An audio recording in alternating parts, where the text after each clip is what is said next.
রোজকার কাজবাজ নিয়ে তোমাদের সামনে চলে আসি। ইন্ডিয়া আসাম একটা ছোট্ট গ্রাম থেকে আমি আজকের আমার সকালবেলার জার্নিটা তোমাদের সঙ্গে শেয়ার কথা বলতে দেখো, সকালবেলা উঠে কিন্তু আমাদের ভিডিও করা একেবারেই সময়। সকালবেলা অনেকই কাজবাজ করেছি, আমাদের সকালবেলা কিন্তু আমার বর যায় দোকান, এইসবের মধ্যে একদমই ব্যস্ত থাকতে পারি না। চা নিয়ে এখানটায় চলে আসলাম, মানে চা এখন আনিনি, মেয়েকে বলছিলাম মা একটু চাটা আমাকে দিয়ে যাবে, বসে একটু অর্ডার দিচ্ছিলাম। চলো আমি চাটা নিয়ে আসি। আমি না বিস্কুটের ডিব্বাটা শুদ্ধই নিয়ে আসছি। আমার মেয়ে বলছে তুমি যে সমস্ত বিস্কুটের ডিব্বাটা নিয়ে আসলে আমি খাবো। আরে আমি বললাম যে এখান থেকে নিয়ে খেলে তো ও কি করলো জানো তো, আমাকে দুটো তিনটে বিস্কুট দিয়ে ও পুরোটা শুদ্ধ নিয়ে চলে গেল। আমার ছোট মেয়েকে এখন তোমরা দেখতে পাচ্ছ, কারণ হচ্ছে 4-5 দিনের জন্য স্কুল ছুটি দিয়েছে, তাই তোমরা একটু দেখতে পাচ্ছ ওকে। ও কিন্তু আমার ভিডিওতে প্রাইভেট স্কুলে যাওয়ার সময় আমি একটু ভিডিও করি, তখনকার ক্লিপগুলো নেওয়া থাকলে দিয়ে দিই তোমাদের সঙ্গে শেয়ার করি। ওই যে স্কুল বন্ধ, তাই আর কি ওকে একটু দেখতে পারলে তোমরা সবাই। এর মধ্যে কিন্তু আমার বর কিন্তু চলে এসেছে। তো আমার বর না আজকে কি নিয়ে যাবে জানো, খেতে সবজিগুলো কিছুই উঠায়নি, আজকে নিয়ে যাবে লটকা। তোমরা কারা কারা লটকা খেতে ভালোবাসো বলো তো? আমার তো ভীষণ ভালো লাগে লটকা খেতে। জানো তো আমি লটকার বিচি বের করতে পারি না মুখ থেকে। আচ্ছা তোমরা বের করতে পারো নাকি একটু কমেন্টে জানাবে। ভিতরে দিতে না দিতেই নাই কই চলে যায়, আমি খুঁজেই পাই না। একটা কথা মনে পড়ে যায়, আমার মা বলে বিচিগুলো খেয়ে নে, পেটের ভিতরে গিয়ে যখন গাছ হবে তখন না একটু হলেও চেষ্টা করতাম যাতে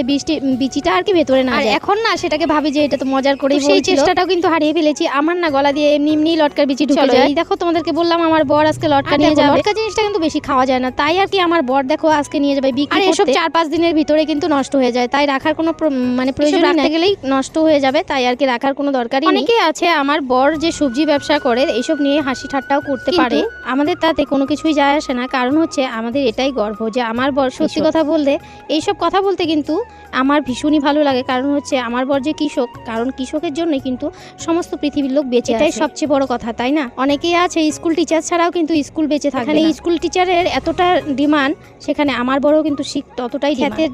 লোক চাষবাস যদি না করে তাহলে পাবলিক কি খাবে বলো? ঠিক সম্পূর্ণ সমস্ত কিছুই কিন্তু একই ধরনের, যেরকম টিচার সেরকম কৃষক, সেরকম যা বাদ বাকি আছে যারা মানে যাদের না হলে চলবে না, ঠিক সেরকমই সমস্ত। যা গিয়ে এদিকটা আমার বর একদমই রেডি হয়ে গেছে, কিন্তু চলে যাবে। এই যে মানে বাঁধ ছিল আর কি, মানে ভালো করে যদি না বেঁধে নিয়ে যায় তাহলে তো পড়ে যাওয়ার মানে একটু রিস্ক আছে। এটা হচ্ছে আমার মেয়ের হচ্ছে স্কুটি, তো আমাদের হচ্ছে বাইকটা নষ্ট হয়ে আছে অনেকটা দিন হয়ে গেল, স্কুটিটা দিয়েই নিয়ে যায়। আর তোমরা তো জানো এটা সরকারি, আমার মেজুমে পেয়েছিল হায়ার সেকেন্ডারি ফার্স্ট ডিভিশন। চলো এদিকটা কিন্তু আমার বর এখন চলে যাবে, আমাকে না বকা দিচ্ছিল যে চলো সরো এখান থেকে সরো, যে বাইকটা নিয়ে বাইর হবে, আমি তো সামনে দাঁড়িয়ে আছি, চলো একটু ভেতরের সাইডে। চলো এখন আমার বর চলে গেল, এখন বাড়ির কাজ বাজ সেরে আবার আমার দোকানে যেতে হবে। আজকে না জানো অনেকটা ভিডিও আমি তাই তোমাদের সঙ্গে একটু হাবা যাবা করে গল্প করব। ভালো লাগলে লাইক কমেন্ট শেয়ার করে দিও প্লিজ। চলো তোমাদের সঙ্গে একটু ইন্ট্রো দেওয়ার আমি চেষ্টা করছিলাম, কিন্তু আমার কিছুতেই হচ্ছে এইভাবে আমি কিন্তু ভিডিও একদমই করি না, কারণ হচ্ছে আমি ওপেন কথা বলতে একদমই পারি না। তাই একটু মানে 3-4 বার করে আমি ট্রাই করলাম, তো কিছুতেই হচ্ছিল না।